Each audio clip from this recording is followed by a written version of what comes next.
So we're learning about triangle congruence now. So we're going to learn to copy a triangle, which is basically to create an exact replica of the original triangle. So I want you to start by getting yourself set up with an arbitrary triangle. It doesn't really matter what triangle you make. Any triangle can be copied. So why don't you pause the video and get yourself set up.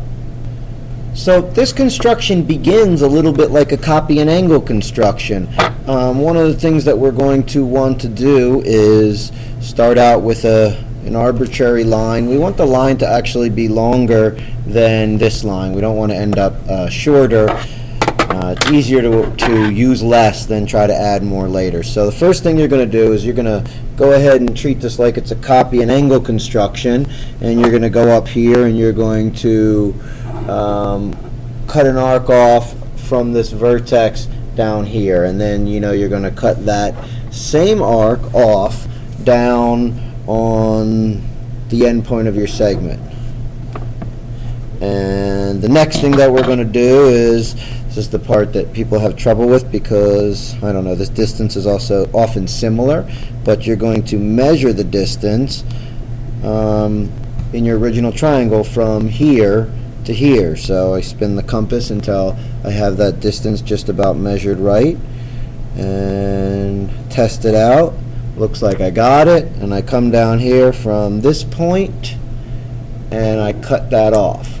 And good thing I made my arc long enough. I almost didn't, and they would have missed each other. But now I've copied this angle here. We'll call it angle 1. So down here, if I draw this segment in here, and again I'm going to go longer than the triangle above. If the triangle above has this distance from here to here, I'm going to make sure I go a little bit longer than that to be safe, and this should have replicated angle 1. So now the hard part is really done.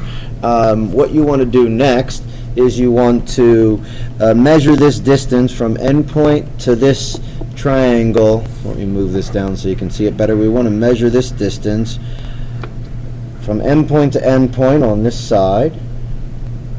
So I've got that distance just about measured. Okay, you can see it again, and now I'm going to come down here and I'm going to cut that distance off right there. Okay, and I'm going to go to the original triangle and I'm going to do the same thing with this bottom side. I'm going to stretch my compass until it is the distance from endpoint to endpoint, being as accurate as possible. I'm going to test it out.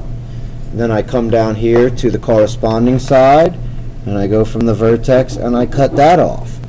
And now you've created two crucial intersection points here and here, and if you just connect those, you will have copied the original triangle. So I'm going to draw a segment from one to the other, and now we have an exact duplicate of our original. So copying a triangle is one of the harder constructions we've learned, so if it takes you a couple times, don't get frustrated. It is a little bit trickier than some of the ones you've learned in the past.